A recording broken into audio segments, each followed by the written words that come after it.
AITA for telling my niece it's her fault that my horse kicked her? I, 27F, have a niece, 14F, who is my older brother's, 36M, and his wife, 34F, daughter. She's a very sweet girl and she loves my horses and the other horses I board, which are my friends. My brother and his wife live in the city, while I live in my uncle's ranch on my mother's side in a different state. My brother and I have different moms, but same dad. They sent my niece to come stay with me for a few months, which I greatly accepted. She's been good and she calls her friends back at her home state and FaceTimes her parents once in a while. She's a great help with feeding my animals and my horses. The only problem is, she doesn't know how to ride horses and sometimes teases the horses.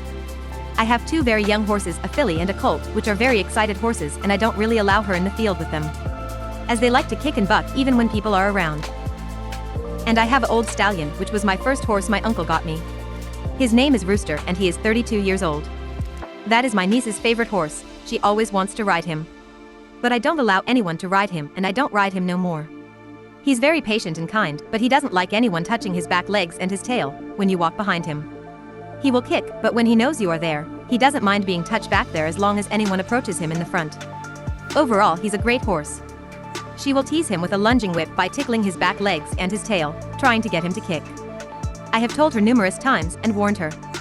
She still continues to do it behind my back. Well, I told her to go get Rooster out of the pasture and into his stall. She went to go and get him and I heard a scream in the barn.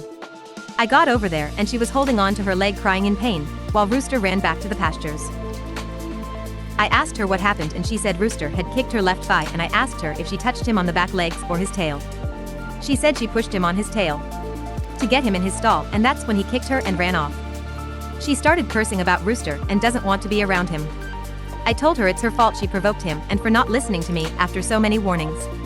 I told her that bruise on her leg is a lesson now to be careful around bigger animals, especially ones that can kick at any moment.